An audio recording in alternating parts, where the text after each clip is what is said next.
मुसलमान कैसे बनते हैं, सुनिए एक बच्चे की कहानी। ये तकरीबन 1957 की बात है कि फ्रांस में कहीं एक रिहायशी इमारत के नुक्कड़ में तुर्की के एक 50 साला बूढ़े आदमी ने छोटी सी दुकान बना रखी थी। इर्द गिर्द के लोग इस बूढ़े को अंकल इब्राहिम के नाम से जानते और पुकारते थे। अंकल इब्राहिम की दुकान में छोटी मोटी घरेलू ज़रूरियात की अशिया के अलावा बच्चों के लिए चॉकलेट, आइसक्रीम और गोलियां टाफियां भी दस्तयाब थीं। इसी इमारत की एक मंजिल पर एक यहूदी ख़ानदान आबाद था जिनका एक 7 साला बच्चा जाद था। जाद तकरीबन रोज़ाना ही अंकल इब्राहिम की दुकान पर घर की छोटी मोटी ज़रूरियात ख़रीदने के लिए आता था।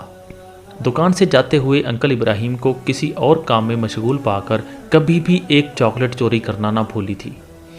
एक बार जाद दुकान से जाते हुए चॉकलेट चोरी करना भूल गया। अंकल इब्राहिम ने जाद को पीछे से आवाज़ देते हुए कहा, जाद आज चॉकलेट नहीं उठाओगे क्या? अंकल इब्राहिम ने यह बात मोहब्बत में की थी या दोस्ती से, मगर जाद के लिए एक सदमे से बढ़कर थी। जाद आज तक यही समझता था कि इसकी चोरी एक राज थी, मगर मामला इसके बरक्स था। जाद ने गिड़गिड़ाते हुए अंकल इब्राहिम से कहा, आप अगर मुझे माफ़ कर दें तो आइंदा कभी भी चोरी नहीं करूँगा। मगर अंकल इब्राहिम ने जाद से कहा, अगर तुम वादा करो कि अपनी ज़िंदगी में कभी भी किसी की चोरी नहीं करोगे तो रोज़ाना का एक चॉकलेट मेरी तरफ से तुम्हारा हुआ, हर बार दुकान से जाते हुए ले जाया करना। और बिल आखिर इस बात पर जाद और अंकल का इत्तफाक हो गया।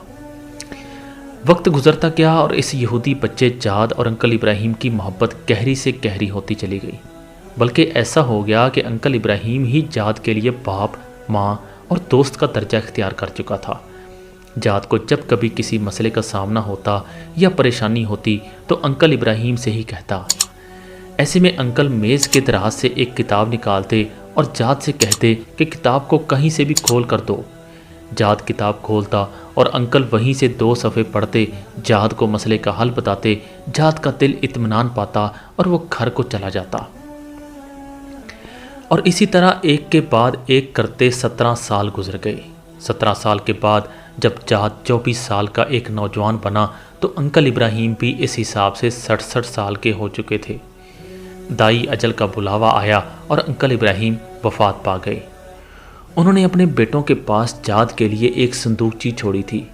इनकी वसीयत थी कि इसके मरने के बाद ये संदूकची इस यहूदी नौजवान जाद को तोहफे में दे दी जाए। जाद को जब अंकल के बेटों ने संदूकची दी और अपने वालिद के मरने का बताया तो जाद बहुत गमगीन हुआ, क्योंकि अंकल ही तो इसके गमगसार और मुनस थे। जाद ने संदूकची खोलकर देखी तो अंदर वही किताब थी जिसे खोलकर वो अंकल को दिया करता था। जाद अंकल की निशानी घर में रखकर दूसरे कामों में मशगूल हो गया, मगर एक दिन उसे किसी परेशानी ने आ घेरा। आज अंकल होते तो वो इसे किताब खोलकर 2 सफ़े पढ़ते और मसले का हल सामने आ जाता। जाद के जहन में अंकल का ख्याल आया और उसके आंसू निकल आए। क्यों ना आज मैं खुद कोशिश करूं। किताब खोलते हुए वो अपने आप से मुखातब हुआ, लेकिन किताब की ज़ुबान और लिखाई इसकी समझ से बालातर थी। किताब उठाकर अपने अरब दोस्त के पास गया और इसे कहा कि मुझे इसमें से 2 सफ़े पढ़कर सुनाओ। मतलब पूछा और अपने मसले का अपने तय हल निकाला। वापस जाने से पहले उसने अपने दोस्त से पूछा, ये कैसी किताब है? दोस्त ने कहा, यह हम मुसलमानों की किताब कुरान है। जाद ने पूछा, मुसलमान कैसे बनते हैं? दोस्त ने कहा, कलमा शहादत पढ़ते हैं और फिर शरीयत पर अमल करते हैं। जाद ने कहा, तो फिर सुन लो, मैं कह रहा हूँ, अशहदु अल्ला इलाहा इल्लल्लाह व अशहदु अन्ना मुहम्मद रसूलुल्लाह। जाद मुसलमान हो गया। जादुल्लाह अल कुरानी का नाम पसंद किया। नाम का इख्तियार इसकी कुरान से वालिहाना मोहब्बत का खुला सबूत था। जादुल्लाह ने कुरान की तालीम हासिल की, दीन को समझा और इसकी तबलीग शुरू कर दी। यूरोप में इसके हाथ पर 6000 से ज़ायद लोगों ने इस्लाम कबूल किया। एक दिन पुराने कागजात देखते हुए जादुल्लाह को अंकल इब्राहिम के दिए हुए कुरान से दुनिया का एक नक्शा नज़र आया, जिसमें बरआज़म अफ्रीका के इर्द गिर्द लकीर खींची हुई थी और अंकल के दस्तखत किए हुए थे। साथ में अंकल के हाथ से ये आयत करीमा लिखी हुई थी, अपने रब के रास्ते की तरफ दावत दो, हिकमत और उम्दा नसीहत के साथ। जादुल्लाह को ऐसा लगा जैसे ये अंकल की इसके लिए वसीयत हो, اور اسی وقت جہاد اللہ نے اس وصیت پر عمل کرنے کی ٹھانی، اور ساتھ ہی جہاد اللہ نے یورپ کو خیرباد کہہ کر کینیا، سوڈان، یوگنڈا اور اس کے آس پاس کے ممالک کو اپنا مسکن بنایا۔ دعوت حق کے لیے ہر مشکل اور پرخطر راستے پر چلنے سے نہ ہچکچایا، اور اللہ تعالیٰ نے اس کے ہاتھوں 60 لاکھ انسانوں کو دین اسلام کی روشنی سے نوازا۔ جہاد اللہ نے افریقہ کے کٹھن ماحول میں اپنی زندگی کے 23 سال گزارے۔ سن 2003 میں افریقہ میں پائی جانے والی بیماریوں میں گھر کر محض 54 سال کی عمر میں اپنے خالق حقیقی کو جا ملے۔ جہاد اللہ کی محنت کے ثمرات ان کی وفات کے بعد بھی جاری رہے۔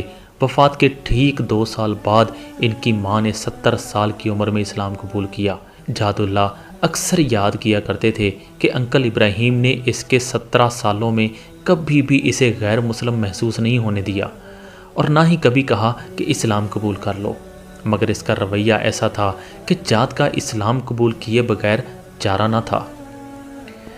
آپ کے سامنے اس واقعہ کا بیان کرنے کا فقط اتنا مقصد ہے کہ کیا مجھ سمیت ہم میں سے کسی مسلمان کا اخلاق و عادات و اطوار و کردار انکل ابراہیم جیسا ہے کہ کوئی غیر مسلم جہاد ہم سے متاثر ہو کر جہاد اللہ القرآنی بن کر میرے مذہب اسلام کی اس عمدہ طریقے سے خدمت کر سکے۔